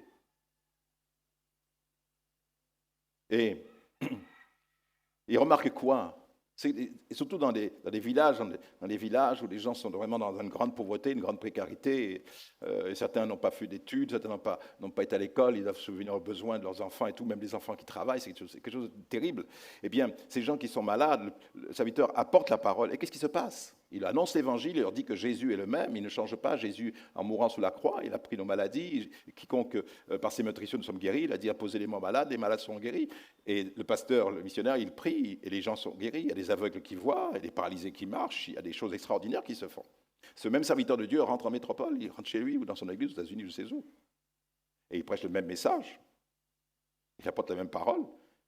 Il va imposer les mains, mais certains miracles ne se feront pas. On voit des plus grandes difficultés à avoir des guérisons extraordinaires ou des miracles. Et pour quelle raison? Dieu a fait que les pauvres soient riches en la foi. Et nous, on est tellement sécurisés. On a la sécurité sociale, on a les médecins, on a les radiologues, on a tout ce qu'il faut, toutes les analyses, tout ce qu'il faut. Donc on est quand même conditionné, même si on dit « Oh, je crois dans le Seigneur », c'est sûr, mais on sait très bien que de l'autre côté, on peut assurer, quoi. Il y a la pharmacie qui n'est pas loin. Mais dans ces pays où il n'y a plus rien, et Dieu a permis que ces personnes ont la foi, ils croient. Ils sont tellement simples. Et Dieu a permis qu'ils ont une richesse, justement. Et cette richesse leur permet de voir la gloire de Dieu. Comme ça que d'abord en Afrique, il y a des églises, il y a des grandes églises, il y a beaucoup de gens qui sont tournés vers le Seigneur. Ils voient des guérisons, des miracles, etc. Mais Dieu aussi le fait. Mais si nous redevenons comme un petit enfant, si vraiment nous appuyons totalement sur lui, je crois que c'est très important pour nous, c'est que Dieu nous aide à avoir cette foi en sa parole. Je prie moi-même, je demande à Dieu de vraiment plus de foi, vraiment de lui faire totalement confiance à notre Dieu pour que ces œuvres s'accomplissent. J'aime beaucoup ce verset, j'en ai souvent parlé, mais où j'aime quand il est dit dans le psaume que ce que Dieu a fait, Dieu a révélé ses voies à Moïse et le peuple a vu ses œuvres. Amen. Il y a une relation entre le fait que Dieu nous montre sa volonté, sa parole, et puis les œuvres qui en découlent. Dieu a montré à son serviteur Moïse ses voies, et Moïse a montré au peuple la voie qu'il fallait suivre. Ensuite, le peuple, parce qu'il a cru, ils ont vu les œuvres. Que Dieu soit béni. Oui, l'homme regarde ce qui frappe les yeux, mais Dieu regarde au cœur. Dieu se glorifie à travers nos limites. Dieu veut se glorifier à travers ta faiblesse. Ton dernier pain, je ne sais pas grand-chose derrière même. Avec ce rien que tu as, Dieu fait beaucoup de choses. Jacques dit ceci, au chapitre 2, verset 5. « Écoutez, mes frères bien-aimés. Prêtez attention à ce que je vais vous dire, dit Jacques. Dieu n'a-t-il pas choisi les pauvres aux yeux du monde ?» Je vois le texte que j'ai lu tout à l'heure de mémoire. « Dieu n'a-t-il pas choisi les pauvres aux yeux de ce monde pour qu'ils soient riches en la foi et héritiers du royaume qu'il a promis à ceux qui l'aiment ?» Amen. C'est pour ça qu'il y a des chrétiens donc, à qui Jacques s'adresse, en disant aux chrétiens, surtout si certains avaient déjà commencé à mépriser les pauvres, puisque dans la même épître, l'apôtre Jacques parle de ces chrétiens qui, lorsqu'ils font la différence, ils font les différences entre les gens. Donc si quelqu'un rentre et qu'il est bien habillé, tout ça, quelqu'un de respectable par les habits, mais peut-être, bon, on ne sait pas s'il est respectable à l'intérieur, avec tous les scandales qu'on entend à droite et à gauche, voyez-vous, c'est pas, comme on dit, c'est pas l'habit qui fait le moine. Et certains peuvent avoir de grandes positions dans le monde, dans la société, dans le gouvernement, et pourtant, bon, ils ne sont pas si respectables que ça quand on regarde, quand on va plus profond dans leur vie. Mais, extérieurement, ce qui frappe les regards nous amène à porter un jugement et qui est faux, et souvent qui n'est pas juste. C'est pour ça que Dieu n'est pas comme l'homme, il ne regarde pas à l'extérieur, mais il regarde à l'intérieur du cœur. Et il ne juge pas par rapport à ce que les gens montrent, mais il réagit à ce qu'ils sont. Parce que ce qu'ils sont est la réalité, ce qu'ils vont montrer, ils peuvent le cacher. Ça, on peut le cacher, ça, on est très très fort pour ça, mais Dieu, lui, connaît l'essentiel, il connaît la vérité, et il va au fond du cœur, et c'est là qu'il sait exactement qui nous sommes. Et jusqu'au jour où il révèle au monde ce qu'on est. Alors là, ça fait mal. Ça fait mal, parce qu'on se dit, ah bon, je ne croyais pas que c'était comme ça. Ah, je ne pensais pas que... Ah, ok. Je suis déçu, il y en a qui tombent des nues. Je suis déçu. Moi, ça m'est arrivé de dire ça aussi. En entendant j'aimais bien cette personne-là. J'imagine pas pourquoi elle a fait ça, je n'avais pas comprendre. Et cette personne a tout, mais pourquoi?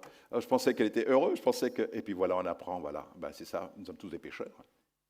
Nous sommes tous des pécheurs. Et le titre que nous avons et la place dans la société ne fait pas de nous des gens bien, respectables. Enfin, la fonction peut être respectable, mais je veux dire, ce n'est pas ce qui fait que j'ai une valeur morale. Ce n'est pas ma position c'est la société qui me donne une valeur morale.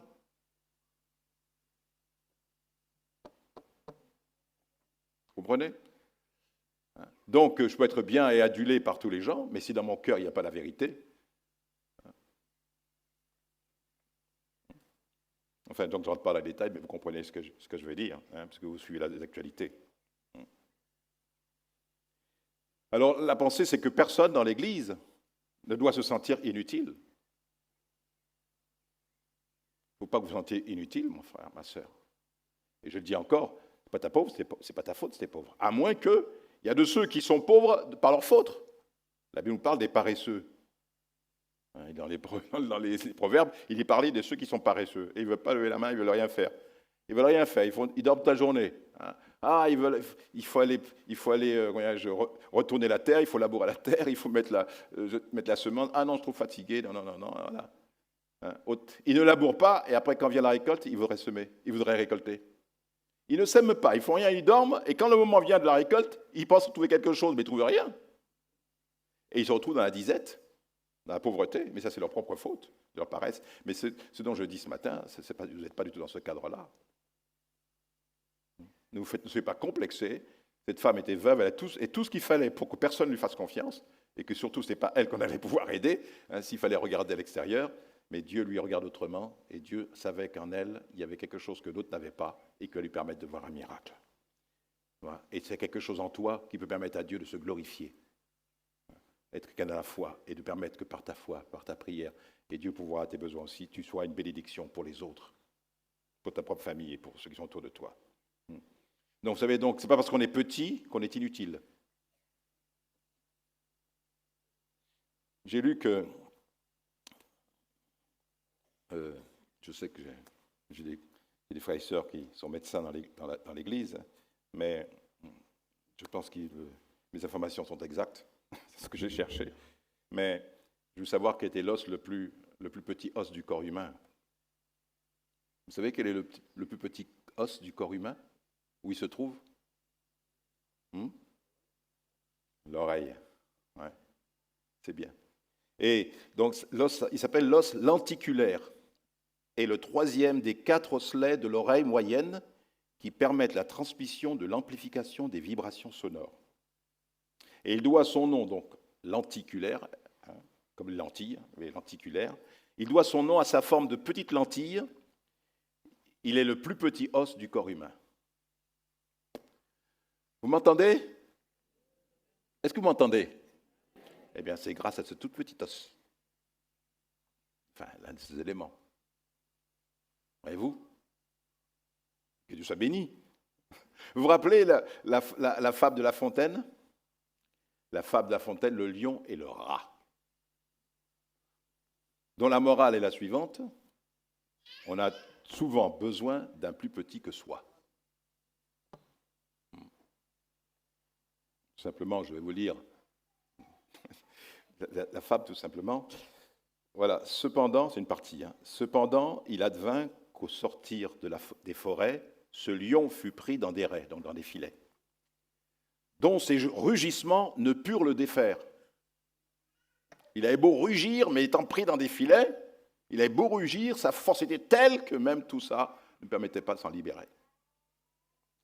Donc, dont ces rugissements ne le purent défaire, Sire Rat, Monsieur Rat, accourut, il fit tant par ses dents qu'une maille rongée emporta tout l'ouvrage. Ainsi, patience et longueur du temps font plus que force ni que rage. Eh bien, un tout petit rat face au lion. Bon, s'il faut lire l'histoire un petit peu avant, la fable où le lion avait épargné le rat, leur a demandé au lion de l'épargner, et le roi de la forêt l'a épargné, et le rat a dit, écoute, je te rendrai ça plus tard, je te rendrai service. Et peut-être le lion a dû se poser la question, comment un tout petit rat comme ça peut me rendre service à moi qui suis le lion. Mais lorsqu'il s'est trouvé à la forêt et qu'il a été pris dans un piège et qu'il était pris dans un filet, eh bien, le rat, passant par là, vit le lion dans le filet, et qu'est-ce qu'il fit? Puisque le lion l'avait protégé, il l'avait gracié, entre guillemets, eh bien, il va ronger à force de persévérance, il va ronger le filet. Il ronge, de telle sorte qu'à bout d'un moment, avec le poids de l'animal, le lion est libéré. Donc, on a souvent besoin d'un plus petit que soi. Mais l'idée essentielle, quand même, que je veux retrouver dans ce passage aussi, puisque j'en parlais de l'utilité, c'est que ça nous montre aussi que toute créature a son utilité. Toute personne a son utilité. Même si je suis un tout petit rat de rien du tout, j'ai mon utilité.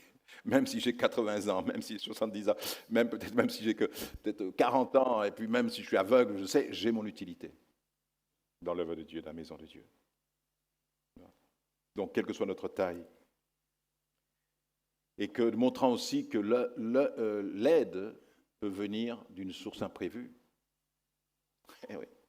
On s'attend à être aidé, on se dit, j'ai un problème, certainement Dieu permettra que par ce moyen-là, je m'en sorte, et on pense que par ce moyen-là, on va s'en sortir. Mais Dieu a un autre projet.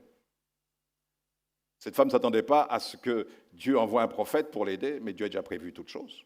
Elle avait peut-être son projet, elle avait son plan, même qui était son plan, mais enfin son plan tombé à l'eau. Il s'est dit, si le secours me vient, il peut me venir de mes voisins, ou de la charité des hommes, ou de la bonté de quelqu'un, mais comme tout le monde est dans la même situation, et peut-être que ceux qui étaient riches ne pensaient pas du tout à s'occuper de cette pauvre femme qui allait dépenser son argent ou son énergie pour aller au secours de cette femme, ou le prendre de son eau qu'il avait en abondance, pas de son eau, oui, son eau aussi, mais surtout de son pain, de son huile, si tu avais un peu, peut-être ça t'avait une grosse réserve, et elle n'en avait pas du tout. Ils auraient pu partager. C'est comme là, Jésus nous parle de la parabole du Samaritain. Vous savez, Cet homme qui est sur la route qui va de Jéricho à Jérusalem, il tombe entre les mains des brigands, il est blessé, frappé, hein, et puis il est laissé au bord de la route, et puis voilà qu'un sacrificateur passe, puis il le regarde, il voit cet homme blessé, hop, il s'en va, il ne s'occupe pas de lui. Ensuite, il y a un lévite qui passe aussi, hop, lui-même aussi, il regarde le blessé, il ne s'occupe pas. Et puis il y a un étranger, voilà, un samaritain, un étranger, comme cette femme que nous sommes en train de méditer. Eh bien, un étranger, lui, vient et voit cet homme et va le soigner. Il va le soigner, il va pencher sur lui. Et là, Dieu nous montre que qui est notre prochain. Notre prochain, quelle que soit sa race, quelle que soit enfin pas sa race, j'aime pas dire sa race, mais quelle que soit son ethnie, quelle que soit sa couleur, quelle que soit son éducation, sa race est notre prochain. Notre prochain, justement, c'est notre vis-à-vis, c'est l'homme, c'est quelle que soit sa religion, quel que soit le pays où il habite, voilà. C'est notre voisin, notre vis-à-vis, l'homme. Vous comprenez cela? Amen. Et c'est ce que Jésus nous montre. Et nous sommes tous appelés à nous aider, à nous entraider. C'est pour ça que cette femme va pouvoir donner son dernier pain. De toute façon, on continuera la semaine prochaine. Là. Je ne vais pas tout dire ce matin. Hein. Mais j'ai encore 5 minutes, 10 minutes, si vous voulez. On va s'arrêter avant 11h moins 10. Ce que je voulais simplement dire aussi, c'est que la manière dont le Seigneur opère nous déroute. Mais ça ne veut pas dire que ses voies ne sont pas sages. Il est la sagesse suprême. La Bible dit ses voies sont droites. J'aime aussi ce chant de cet homme, certains ne le connaissent pas, mais peut-être les anciens, qui avaient les disques à l'époque, des années 70, de ce chanteur Noël Colombier. Je ne sais pas s'il se rappelle de Noël Colombier, hein, chanteur chrétien, et qu'il disait, moi, l'un de ces chants qui m'a toujours... je vais garder les paroles de ce chant, il en a écrit beaucoup, hein, mais, et notamment ce chant où il dit que Dieu écrit droit avec des lignes courbes. Amen. Dieu écrit droit avec des lignes courbes. Voilà la sagesse divine. Alors c'est vrai, ça pardon, Dieu, oh là là, mais Dieu, je dois arriver là, et puis voilà, et je sens que la volonté de Dieu, pourquoi il me fait passer par ce chemin-là? Mais rappelez-vous ceci, c'est que là où vous devez aller là, votre bénédiction se trouve là, mais vous avez l'impression que vous allez de travers, comment? Mais Dieu sait très bien ce qu'il fait. Dieu, pour lui, c'est droit, pour nous, c'est courbe. L'attente, voilà, pourquoi il n'a pas encore fait, pourquoi j'ai toujours cette douleur, pourquoi il y a ceci et cela, pourquoi la porte n'est pas encore ouverte, et pourquoi au contraire, les choses, il semblerait que ça va même plus mal. Mais Dieu est en train, et pourtant on s'attend à Dieu, je parle du chrétien, de l'enfant de Dieu, comme vous et moi, nous attendons au Seigneur, nous le prions, nous restons dans la paix avec Dieu, et nous lui faisons confiance en toutes circonstances. Mais donc devons savoir, c'est que Dieu, dans sa bonté et dans sa fidélité, il écrit droit, il sait où il va. Mais nous, quand nous regardons la façon dont il fait, on a l'impression que ça part d'un côté, ça revient, ça va. Mais au bout d'un moment, on se dit, oh, une fois qu'on est béni, on se dit, ah, maintenant je comprends pourquoi Dieu a permis que je passe par là. Mais Dieu, lui, il écrit droit, mais avec des lignes courbes. Et les lignes courbes sont pour nous. Mais il s'en sert. Il sert des circonstances et tout. Mais ça va toujours vers le but qui s'est assigné pour nous. Amen. Et rappelez-vous ce que l'Écriture dit, l'apôtre Paul dit aussi dans 1 Corinthiens 1, verset 26. 1 Corinthiens 1, 26. Il est dit, considérez, frères, comment vous avez été appelés. Il y a des moments où il faut s'arrêter. Hein. Et surtout ceux qui sont dans cette position-là. Moi, j'assiste un peu sur cette situation de sentir inutile, nul, je sais. Hein. Mais l'apôtre, je pense, ce verset s'adresse aussi à vous, pour vous encourager. Et ça s'adresse aussi aux autres chrétiens.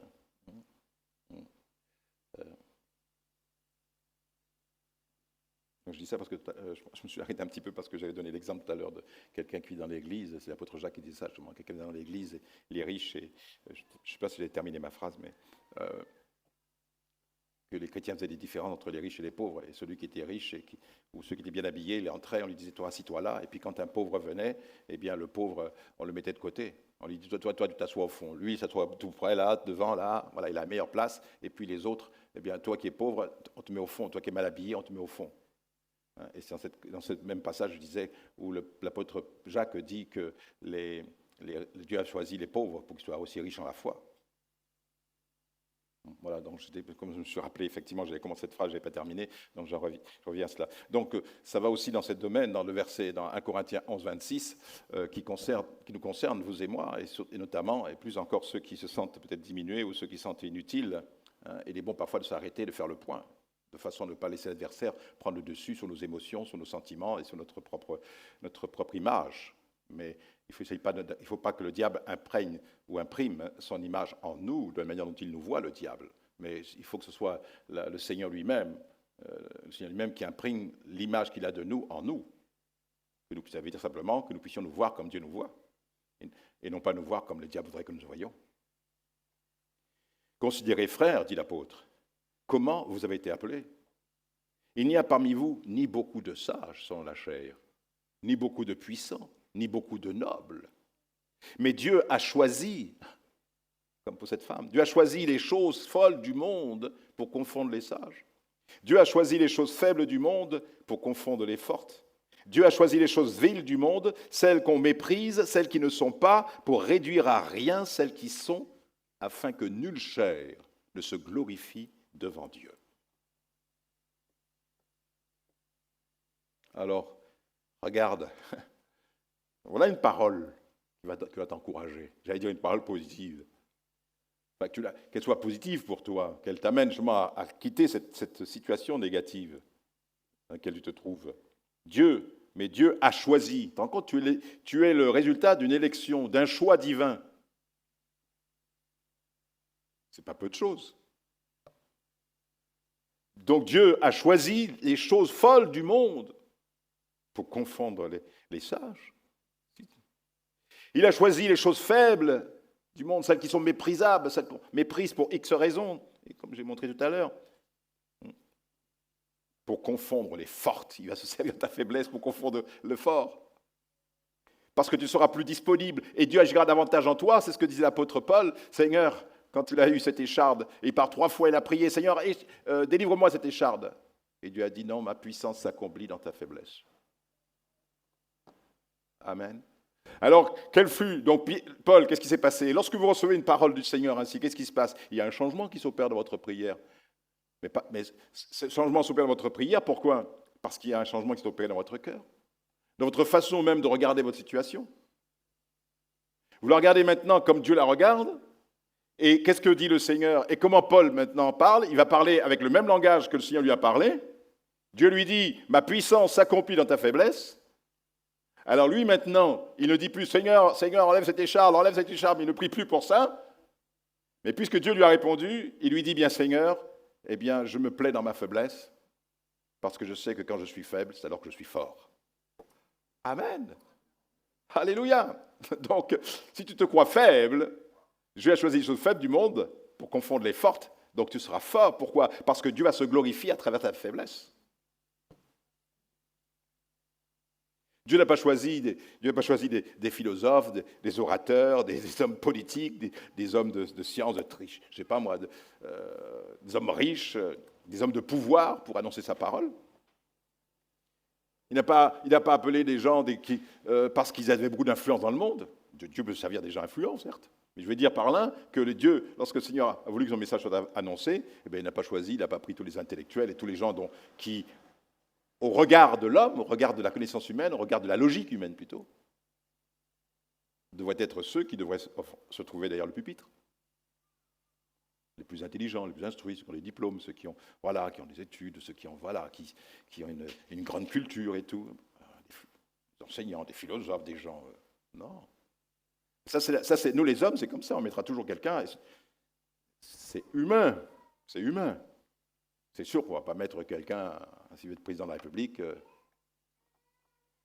voilà, il faut quand même mettre quelqu'un qui connaît quelque chose dans la politique, qui connaît quelque chose dans l'économie, dans les finances, enfin bref, c'est normal, d'accord. Mais je veux dire par là, les hommes tiennent compte de ce qui frappe, mais dans le domaine divin, dans le domaine de ce que Dieu veut faire, et surtout la plus belle chose qui peut être faite, c'est d'annoncer la bonne nouvelle aux hommes, eh bien Dieu a choisi de simples hommes pour publier l'évangile de la grâce et de la paix. Et lui seul juge le mieux que les hommes, quels sont les hommes et les moyens qui servent le mieux au but de sa gloire. Il sait qui. Et ce que nous pensons dit, un tel pourrait bien faire l'affaire. Eh bien Dieu dit non. Non, c'est pas lui, c'est un tel. Ah bon? Je ne pensais pas que lui aurait fait l'affaire. Eh bien oui. Parce que moi, je regarde au cœur. Amen. J'ai trouvé David. David avait 8 frères. Eh bien, lui était le dernier. le 8e. Eh bien, quand Samuel est allé dans la maison d'Élie, hein, c'est pas Élie le prophète, mais Élie le père de David, eh bien, il y avait les 7 frères qui étaient là. Il devait les choisir un pour devenir roi en Israël. Et sa conclusion a été, quand il a vu Éliab, le premier, l'aîné, il a dit « Oh, ben c'est certainement lui, regarde comment il est grand, regarde comment il est beau, regarde comment... Oh là. » Et en plus, c'était un soldat, c'est quelqu'un donc, qui était bien discipliné, il faisait partie de l'armée de Saül. Et quand Samuel l'a vu, il en a eu plein les yeux. Il a dit « Ah, c'est sûrement lui. » Et puis Dieu lui a parlé au fond de son cœur. Il a dit « Écoute, non, ne regarde pas cet homme-là parce que je l'ai rejeté. » Même fort, hein, je ne l'ai pas choisi, je l'ai rejeté. Ça veut dire que Dieu avait déjà regardé, mais il a pris une décision. Il a dit non, ce ne sera pas lui. Ce n'est pas lui que je donnerai au peuple. Ce n'est pas lui que je donnais au peuple pour gouverner le peuple, pour diriger le peuple. Là, nous dit que Dieu donnera des bergers selon son cœur, non pas des bergers selon le cœur des autres, selon ce que les gens veulent. Il y a des gens qui vont moi je veux tel berger qui soit là, tel berger qui soit là. Eh bien, Dieu dit non, dans son Église, il est lui qui place les bergers selon son cœur. Amen. Amen. J'aime bien aussi ce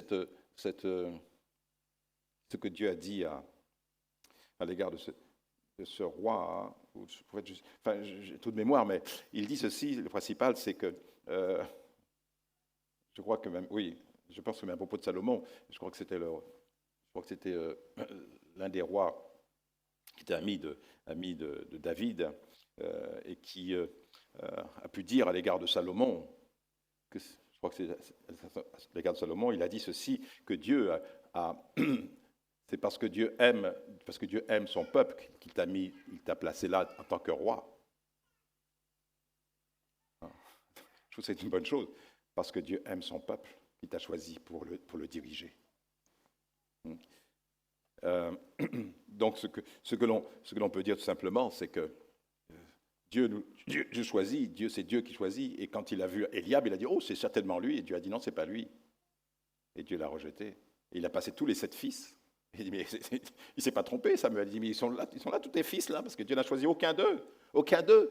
Donc Dieu regarde notre comportement, il regarde nos attitudes, il regarde comment nous vivons, il regarde quels sont nos sentiments, quel est notre engagement avec lui, quelle est notre piété, la place que nous donnons à sa parole dans notre cœur, dans notre vie, notre culte personnel, l'amour que nous avons pour lui, nos relations les uns avec les autres, notre comportement. Il voit tout cela. Et son œuvre, l'Église, c'est son Église. L'Église n'est pas à Paul, à Pierre, à Jacques, à je ne sais à qui. L'Église, vous, mes chers bien-aimés, et ça j'en suis conscient, c'est ce que je disais encore ce matin au Seigneur. Je dis, mais quand même, Seigneur, tu m'as donné une très grande responsabilité que de paître ton troupeau. Ce n'est pas mon troupeau, c'est ton troupeau. Tu m'as confié tes brebis, j'ai la responsabilité de les enseigner, de les instruire. Oh, je t'en prie, aide-moi. Parce que je dis, mais je suis tellement limité aussi. Je dis, mais comment tu as pu me choisir, comment tu as pu me permettre que je sois... Donc, tu m'as donné une très grande responsabilité. Je vous ai dit, ce que je vous dis là, c'est ce que je l'ai dit ce matin à la prière au Seigneur. C'est que donc, c'est son Église. Vous êtes son Église, vous êtes ses brebis, vous êtes sa propriété. Vous n'êtes pas ma propriété. C'est Dieu place qui il veut. Et certains voudraient, ah non, nous on veut tel berger, nous on veut ceci, nous on veut cela, on veut cela. Ça c'est le choix. Mais Dieu dit, lui, non. Ce que Dieu lui choisit l'homme, il choisit le berger qu'il met à la tête de son Église. Parce que c'est son Église. Ce n'est pas l'Église d'une organisation, si grande soit-elle. C'est son Église qu'il a rachetée par son propre sang. Au prix de sa vie, ce n'est pas peu de choses. Et il met qui il veut à la tête de son Église. Et il sait la personne qu'il faut pour son Église. Que son nom soit béni. Et il fait de manière générale. Alléluia, je crois qu'on va s'arrêter là. J'ai bien aimé. Je termine simplement mon texte de pensée. Donc je disais pour David, eh bien ensuite, quand on a dit non, il y a encore le dernier, il est à la campagne, là, il garde les brebis, là, il est dans les champs, il garde les brebis, dans les prairies. Allez le chercher, on va le chercher. Quand il arrive, c'est un jeune garçon. Il est tout jeune, il est roux, blond, roux. Et voilà, il vient. C'est sûr que par rapport à Éliab, qui est costaud, lui, il paraît un peu chétif. Hein. D'autant que chétif, et l'armure que voudra lui mettre sur le dos, Saül, était beaucoup trop grand pour lui. Et Dieu lui dit, c'est lui. Ah, ça, c'est merveilleux, c'est lui. C'est lui, c'est elle. Voilà, c'est elle que j'ai choisie. C'est lui que j'ai choisi. Voilà. Voyez-vous, les normes de Dieu ne sont pas les mêmes normes que les hommes. L'échelle de valeur de Dieu ne sont pas les mêmes échelles de valeur que les hommes. La valeur que nous donnons à quelqu'un nous donne une valeur par rapport à telle échelle. Mais Dieu, lui, là, c'est tout à fait différent. ne sont pas les mêmes moyens pour examiner quelqu'un, en tirer une conclusion sur sa personnalité. Non, Dieu lui a d'autres moyens, il a d'autres échelles pour évaluer la personnalité, évaluer la vie de quelqu'un et ce qu'il représente. Les gens vont dire, ah ben, si tu as tel diplôme, tu as eu ceci, tu as cela, tu as vu une belle maison, voilà, tu as de la valeur, ou tu as un titre, tu as une position sociale, mais Dieu ne regarde pas ça, lui. Comme je disais tout à l'heure, la valeur de notre vie ne dépend pas de ce que nous possédons. D'ailleurs, c'est ce que Jésus dit, la vie d'un homme ne dépend pas de ce qu'il possède. Et il fut choisi, lui le plus jeune, le Benjamin, eh bien, il fut choisi il était selon le cœur de Dieu. En tout cas, je termine en disant que cette veuve de notre récit a vraiment été inconsciente qu'elle a été choisie par Dieu pour entretenir le prophète, alors qu'elle se prépare à faire son dernier repas. Il ne faut jamais désespérer. Même si elle est à l'extrémité, elle sortait, je demandais de sortir, elle sortait pour aller préparer, elle était sortie la veille ou 2 jours avant pour chercher encore faire le repas, et chaque jour, l'huile diminuait dans le pot, et puis la farine diminuait aussi dans le pot, chaque jour, et puis à un moment donné, où il n'y avait plus rien, et presque plus rien, il restait plus un tout petit peu juste pour faire 2 parts, une part pour elle et une part pour son fils, ou alors une part qu'ils vont couper en 2, hein. Elle pour elle et pour son fils, je suis convaincu qu'elle aurait donné tout pour son fils, ou en tout cas gardé une toute partie, mais elle aurait tout donné. Moi, c'est ce que j'aurais fait, hein. Donc je ne pense pas être meilleur que qui que ce soit, mais je pense qu'une mère est prête à se sacrifier, hein, et qui dit, pour mieux que moi qu'il mange, au moins il pourra résister un peu plus, et d'ici là, peut-être qu'une solution sera trouvée. Peut-être quelqu'un, Dieu permettra d'une manière ou d'une autre, et moi, si je pars, je pars.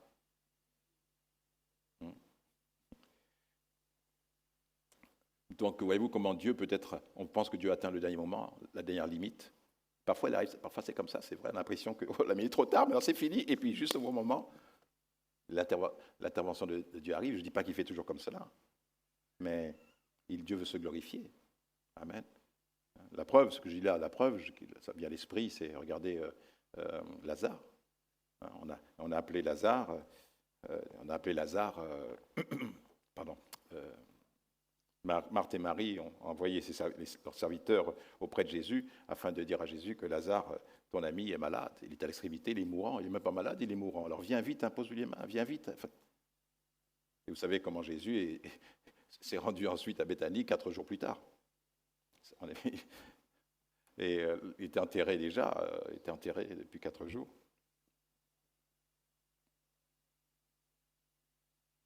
Et il était trop tard.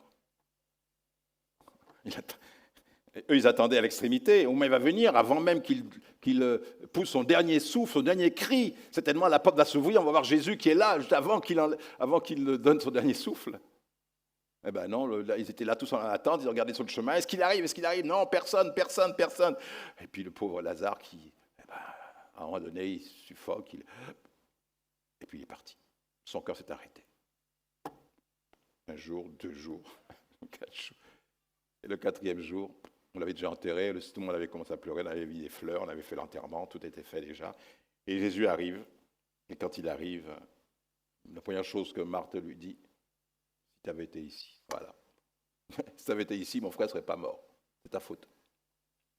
Hein, si tu avais intervenu, Jésus, si tu avais répondu à ma prière, je ne serais pas là. Et parfois, on est tous pareils.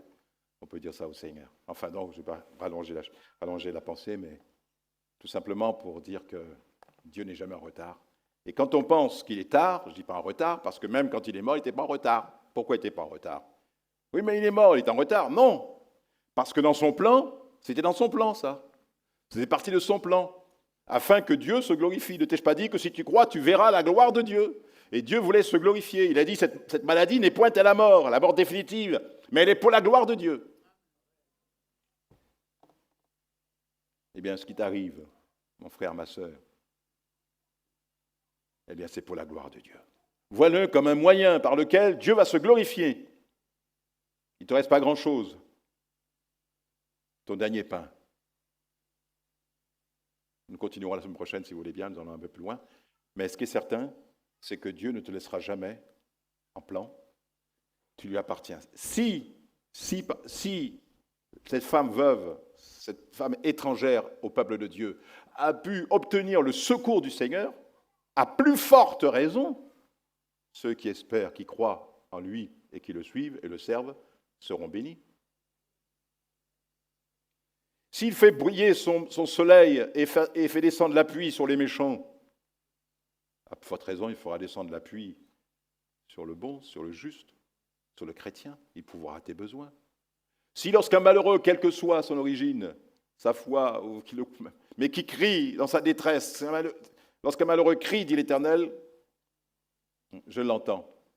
À forte raison, si ce malheureux est un croyant, enfin le croyant n'est pas malheureux, mais si quelqu'un, un croyant, a la détresse, à plus forte raison, il entendra et il exaucera. Que Dieu te bénisse. Que Dieu nous bénisse chacun.